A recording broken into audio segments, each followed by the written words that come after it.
Again, I am Michael Burke, Superintendent of the Rhinebeck School District. I'm thrilled to be with you tonight to talk about our bond referendum project. The Rhinebeck School District is an opportunity for us to go out and to work with our community, to work with our students. And we have the timing is right now from both a fiscal point of view, from a financial point of view, and from an opportunity for our students to grow together and to have this great sports complex that we hope to achieve in the back of our high school, middle school. There are so many great opportunities for us here, but I want to mention a few things before we get started. First is that it does seem, certainly right now, that the bond vote, which we're working towards, which is Thursday, October 1st, is a very far time away, but I can assure you it's not. It will be here before you know it. And if you look at the days, that's only 253 days away. So the bond vote starts Thursday, October 1st. That's what we're working towards. And we're going to take the next few months, 9 months or so, to educate to the community, to answer questions, and to provide information for you so you can make an informed decision. In that vein, we have created an email address, bond@rhinebeck.org. This is a designated email that we have that you can email us questions. What is going to drive these live streams are going to be your questions that you have about the process. Myself, Assistant Superintendent for Business and Finance, Carolyn Mahar, our Athletic Director, Joe Seglair, and our incredible group of architect and planning group will be here to answer questions throughout the live streams over the next few months. There will be one each and every month. So those will be driven by what your interests are. What questions do you have? How did we come to pass? Why are we at this point? Do you have fiscal questions? That is what we're going to answer. So we're very excited to be here and to give you these opportunities. So please email us, bond@rhinebeck.org. If you have any questions, please send them to us. I'll be checking them while I'm here on the live stream. And if not, future live streams will be generated based off of these questions. Now we'll take a look at the actual presentation. This presentation was given to the Board of Education by our architectural firm back in December. That was the first time that we presented this. But this process has been going on for over a year and a half. So what I want to do is summarize it right now, tell you where we're at, why we're doing this. And again, if you have any questions, please make sure to email them and we can answer them today or in the future, bond@rhinebeck.org. First, we're working with an incredible group of team members, Land Associates and the LA Group. Danielle Farrell, Robert Kernan, and Matthew Millamau are an experienced group that have worked with several districts throughout Westchester on these projects. Here are just a sample of some of the projects that they've worked on across the district, and you'll see many of the familiar names. Why we're at this point right now is because we are the last school district in Section 1 that does not have an all-weather field. And that creates challenges both for athletic teams, for our physical education department, and for many other parts of our student life. Here are some of the bonds that have gone through in local areas that have put forth opportunities such as this. And the key to this is we recognize how sometimes these bonds can have huge tax implications, but the timing is right now for us. The timing is right that we will have an opportunity to move forward with this incredible complex, and working with Land and the LA Group does just that. Here is a view of the back of our middle school, high school. And I can tell you when I joined Rhinebeck, I look back on this and I said, wow, this is really an incredible opportunity. It's spacious land. It's great for our students. It's great for our community to have the younger groups come up and enjoy it. But what we struggle with is the fact that it is not all weather. And there are challenges that come from having grass fields. Some of the challenges, as you can see, here are examples of our soccer field, the uneven conditions, the football field track, the maintenance, the storage, the dugouts, which are older, and the soccer field. So these are opportunities that we need to address. Ankles, injuries, uneven playing surfaces, and of course, if we get inclement weather, not having the opportunity to move forward and have the games and practices at home because we have fields that are unplayable. This hurts our practice schedules. This hurts our teams. This hurts physical education classes that can't go outside. And this is something that we need to address. And even things such as the softball dugouts in those areas are older and deteriorated. Here are some advantages of having field upgrades in our district. It reduces the need to make up our postponed practices and contests. 25% of our games in the spring and fall need to be moved, postponed, and canceled due to unplayable field rain or heat index. Those are variables that I think often go under the radar. We're talking about field issues. We're talking about unplayable things, not just in the fall, but also in the spring. The spring happens to be one of our shortest seasons for athletics. And if you have rainouts and you have things being moved, it does cause problems, not only for families who may be going away during certain breaks, but also just the flow and our ability to compete against our fellow teams. Home field advantage had to be relinquished. There was an issue this year with our field hockey team. Our girls field hockey team made the sectional championship. They were not able to practice on our field. Mr. Seglia had to find an opportunity for them on a neighboring field that they could practice and get ready for their competition. That is an issue that puts us at a disadvantage. Practices are impact, cancellations, and we wouldn't have to rely on our neighbors for turf or colleges for local turf and practices. Physical education classes. We had an incredible presentation last night from Sean Lincoln in our physical education department. The classes are really looking to push our students and to incorporate modern physical education techniques. They can use these spaces year round. Displacement of classes do not have to occur when we have to rest or manicure or line our fields. In my prior district, we often had to rest our fields for 2/3 of the year simply so that it would be playable in the fall season. That does not have to happen. Our facility will have lights. This is an incredible opportunity. Many of our neighboring schools only have one field. What you'll see here is we're looking for 2 multi-purpose fields. There's so many benefits to that. The first is that we can have our practices and our games earlier, so we don't have to worry about the heat. We don't have to worry about students practicing long hours because they can't get field time. It would provide Rhinebeck with a state-of-the-art, incredible facility for our students, for our staff, for our community. And of course, there are rental opportunities if it wanted to be rented, which brings in revenue to our district.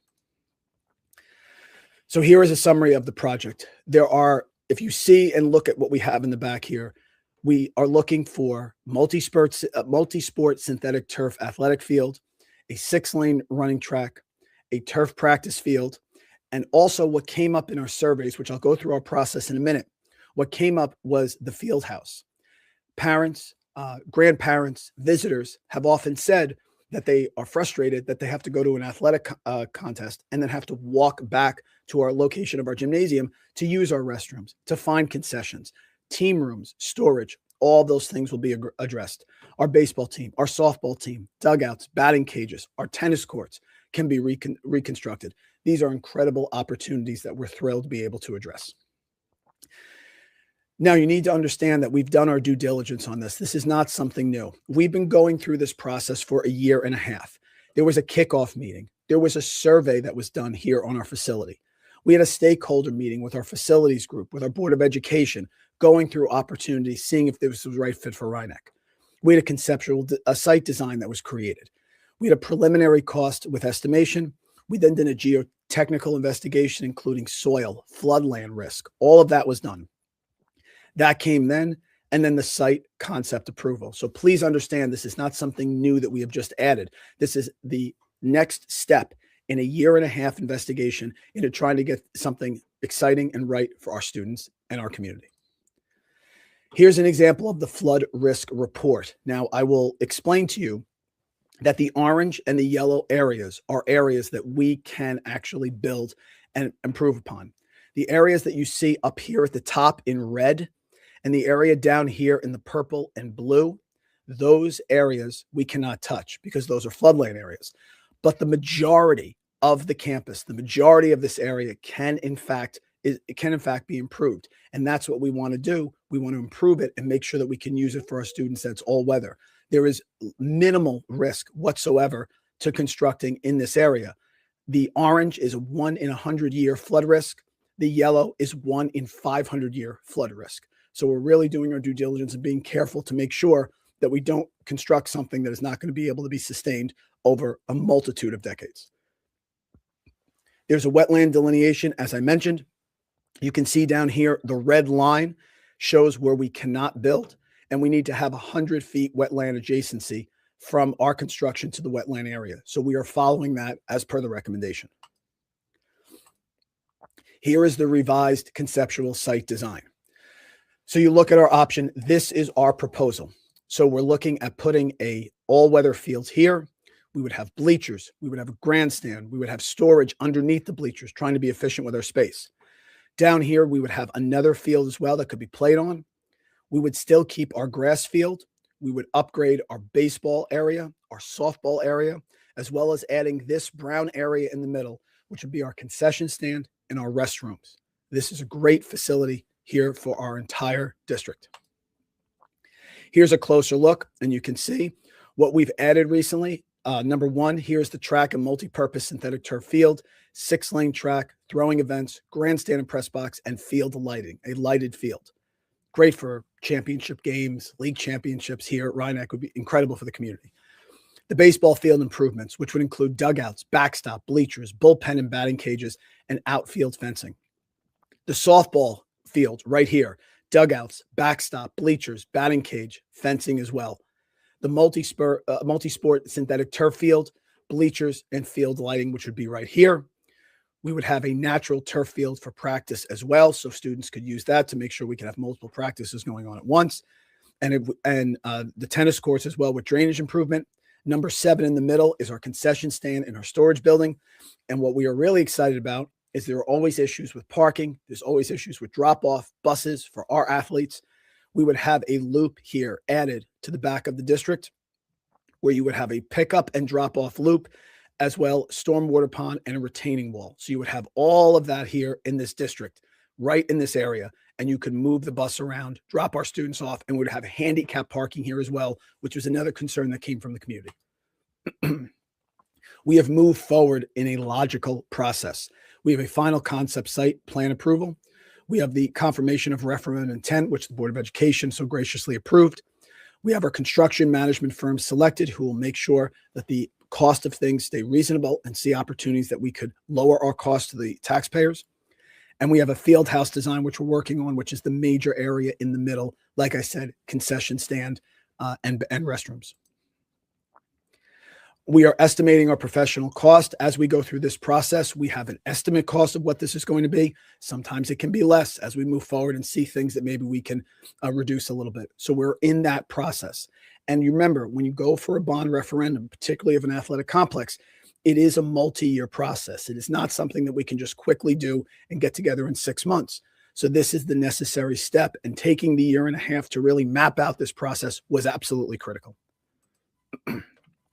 Here is a preliminary referendum schedule, and we have everything moving towards that vote, which would be Thursday, October 1st, fall of 2026. We have requirements, both state requirements and environmental requirements. We have a wetlands permit application, and these are estimates. So sometimes this can be shorter, sometimes it can be longer. As we've moved out of the COVID years, we found that things are starting to move forward a little quicker, but this is still a great opportunity, and it's an outline. And here is a projected milestone schedule, just to show you how complex this is. We are in 2026. Here is the star where we hope that the referendum is something we can move forward for with your support as a community. Our target completion date is around November of 2028, because there is a process that of bidding contracts, permits, construction, design. These are things that we cannot do until we get a positive vote from the community. So we will move as quickly as we can. But even if we're able to be successful on October 1st, the completion date is November of 2028. So time is of the essence and timing is right. Our proposal here is for approximately $17.5 million. These are all estimate costs. We will work with our construction firm and obviously to oversee the project manager to make sure that we can get these down to the best level that we can for you. These are estimate costs that will become more tight and more accurate as we move forward. But like we said, we always overestimate to make sure that we can come in lower than anticipated, equal or lower. Now, what other work are we proposing? Mrs. Mohar, our Assistant Superintendent for Business Finance, is incredible. There are certain rules and things we have to follow. We are open to get state aid on this project if and only if we're able to do some upgrades that also occur inside the school district. So we are looking to add in door replacements, interior and exterior, boiler modifications, window repairs at Daniel Warren, our HVAC unit replacements, and data cabling. What all of this will do is it will make the project that we're working on outside eligible for state aid.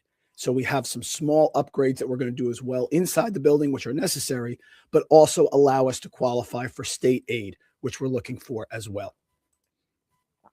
And here is the real key. When we go out for a referendum and we ask for your support, we are asking for your support as a district. We certainly are going to be cognizant of the tax base. And the real key to this project and why the timing is right, not just for our students, but for the district, but the timing is right because we have debt coming off of the roster. So as you can see here, coming into 2026, 27, 28, we then have debt that is rolling off that we had as a district, that all districts have used. And we have this valley here, which is an incredible opportunity for us to actually go forward with this project while being very attentive and being very cognizant, making sure that we don't raise the tax base much at all. So as you can see, the timing is right because there is debt rolling off of our financials, allowing us to move forward with this with a slight minimal increase to the tax base, maybe at some of the end years. Mrs. Mahar will be able to explain that in future live streams, but this is the key. Certainly doing this and not having any debt rolling off would put an unfair burden on the taxpayers. So the timing is right because we are losing debt. As you can see by these key arrows, and as we move forward to the end of the project, it continues to roll off. So that is the end of our live stream. Again, only 20 minutes. This is a quick outline of what we want to do here for the district. Rhinebeck is an incredible school district. We have addressed issues inside the school. We've addressed the academic issues, science wing. We've tried to improve our academic interior programs to the level that you expect them. Now we've done so in a scheduled manner that we're now ready to improve the outdoor athletic facility for our extracurricular activities for our students. We envision this being used by the music department, by graduation, by our younger students, by our feeder programs, from Bry, from Mamaroneck, and maybe even outside as a rental facility. It would be the premier facility here in Lower Westchester, and it's a great opportunity for our students, and the timing is right. The timing is right financially, the timing is right for our students, for our district, and most importantly, for our community. So again, please move. If you have any questions, please remember to use the email bond@rhinebeck.org. You can send those questions in. As you send those in, we'll be able to answer them, and we will tailor our live streams in the future to your needs. Thank you very much for your attention. 253 days away to the vote on October 1st. Thank you very much, and I look forward to seeing you again next month.